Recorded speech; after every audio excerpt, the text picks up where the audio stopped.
Hey, how's it going? And welcome to the show. Now today, we're going to be talking about how to choose a portage-friendly pack for your next canoe tripping adventure. So, let's get started. When you're first getting into the outdoors, and more specifically into canoe tripping, you'll need to get a reliable pack, one that has enough space for your gear, along with any group items you may need to carry on portages. Most trippers choose a fairly large pack, especially on long or solo trips, but it could also be done using a smaller pack with ultralight gear and a minimalistic mindset. But just remember is that you can always leave a little space in a larger bag if need be, whereas if you run out of space in a smaller pack, you're just out of luck, and I really wouldn't suggest hanging a lot of stuff on the outside of your pack, as no one likes dangly crap swinging around on you during a portage. Now you'll also want to make sure that it's waterproof or lined with a dry bag to protect your gear from submersion. I'd recommend at least using a 45-liter dry bag or larger to make sure you keep your essential gear dry inside your pack. Now let's quickly go over and break down the different types of packs available and get right into it.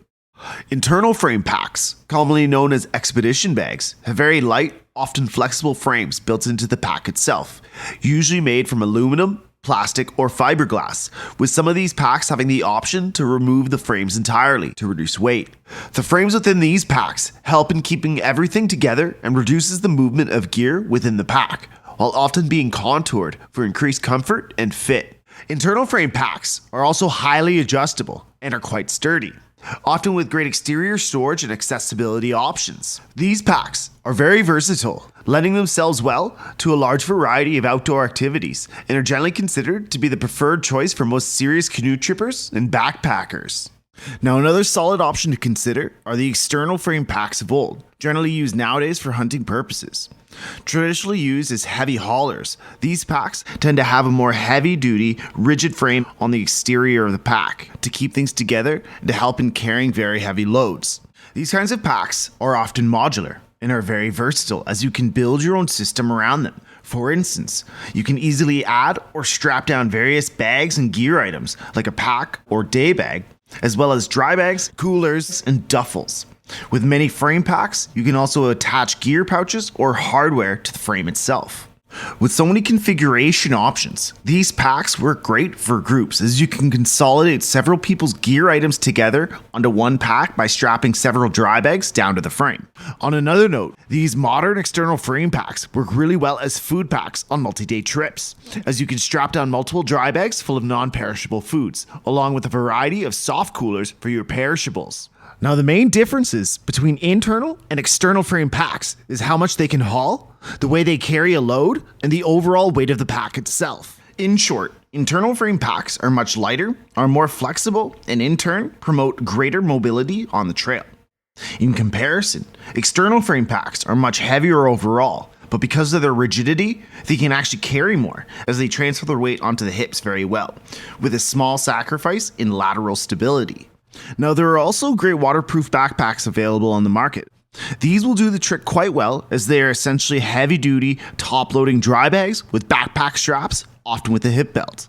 These packs, like their name suggests, are waterproof, and when closed correctly, will float to the surface if submerged. They are simple to use and come in various sizes to accommodate a range of needs, often in oversized options with a capacity of up to 120 liters or more.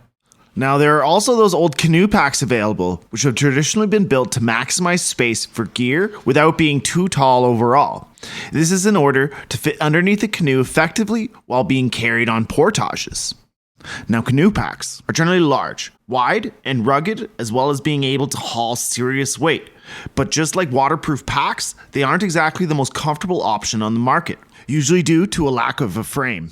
Now, another thing to think about is that waterproof packs and canoe packs can both be used to great effect as a shared bag between several users, using several lightweight 30 to 40 liter dry bags to keep things separated within the pack. If you're looking for a simple, cost-effective option that'll do the job for you or your group, then waterproof backpacks and canoe packs are a great choice, as they are simple to use, can have a large capacity, and are generally built to be one size fits all. Now, I personally prefer using an expedition bag lined with a dry bag over a waterproof backpack, frame pack, or canoe pack on my trips, as I find them to be far more comfortable, have a better overall fit, and have far more options that suit my needs. Granted, on group trips or hunting ventures, I don't mind pulling out the frame pack to accommodate the needs of the trip. Most packs nowadays, particularly expedition bags, will have a specific fit, often coming in different sizes, like small, medium, large, and extra large to accommodate users of varying sizes. These bags are often gender specific, having packs that have a tailored fit to accommodate the different needs of both men and women, while on the other hand, many packs are also made to be unisex. The difference between most gender-specific packs is often negligible, as many women wear men's bags and vice versa, but it usually comes down to the shape of the straps, being that packs designed for women have shoulder straps that are more curved to fit better around a woman's chest, as well as the addition of an extra small size to accommodate petite women. Now, the determined sizing is usually measured from the hip bones to the C7 vertebrae. It's actually more about torso length as opposed to the overall height of the user, so be mindful of this before making any purchases. To measure your torso length, tilt your head downwards to find your C7 vertebra. This will be the highest knob at the base of the neck. Then, using measuring tape, run it down your back towards the point where your spine meets the top of your hip bone. This should give you your torso length.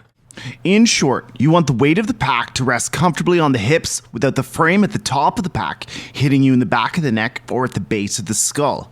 If this is occurring, then size down. Now, on the other hand, if you can't get the hip belt down far enough to rest comfortably on your hips, then you may need to move up a size. Some packs are adjustable within a certain size range for a specific optimized fit.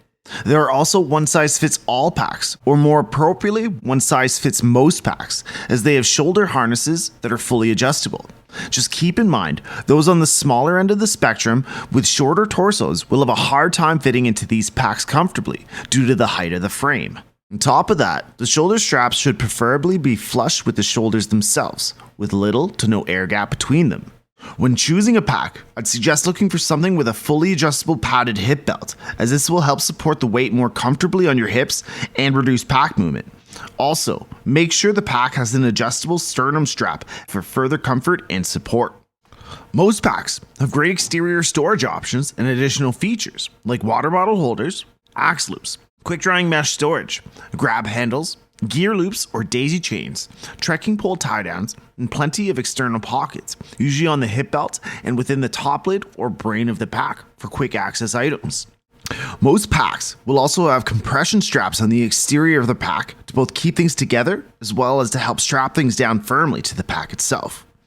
Some packs will also have molly loop attachment points for further customization by allowing for additional storage pouches or gear options to be added to the pack. On top of that, many packs will also have great compartmentalization options within the pack itself, like internal dividers and pockets, as well as a space for a water bladder with hose access. Most expedition bags are top-loading, but many often have additional external zipper access at both the bottom and at the midsection for ease of access.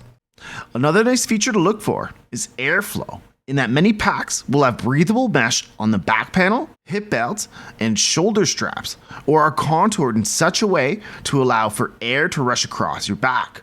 I'd also like to mention that external frame packs have great airflow, as they usually have a large air gap between the pack and frame. Nowadays, the overall capacity of most packs are measured in liters, with some brands using cubic inches instead.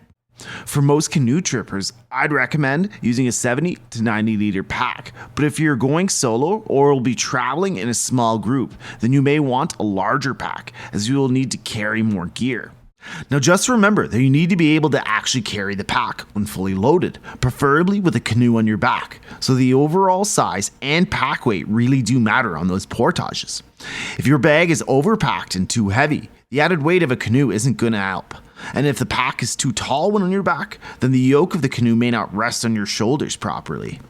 Another thing to consider is how well the pack itself fits in a canoe when loading out onto the water, as some packs, when stuffed to the brim, won't fit well in a canoe. In the end, choosing a pack should be your starting point into the outdoors, and your choice should suit your needs as a tripper as well as any other outdoor activities you may have interest in. I'd say take the time to look at the options, do your research, and try on several different comparable options with weight in them to get a good feel for a pack before you buy one that you like and agrees with you. Well, thanks again, everyone. Hope this was helpful. Have a good one and get out there and explore. If you enjoyed this content, give it a like, subscribe, and click the notification bell for more Tripping Authority videos.